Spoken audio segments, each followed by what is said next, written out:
Hi guys, today I'm doing a video about weird and creepy animals that live on our weird earth. Number 1, a star-nosed mole. Look at that.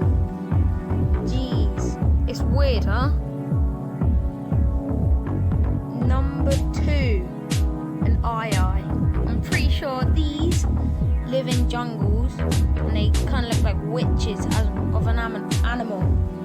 Number 3, a dust mite. They are pretty gross, aren't they? They live in stuff like your carpet. Ooh. Number 4, a tarantula. Jeez. Imagine one of them crawling in your tent or you're camping. Number 5, the blobfish. They are real, they just live at the bottom of the ocean. Thank you for watching.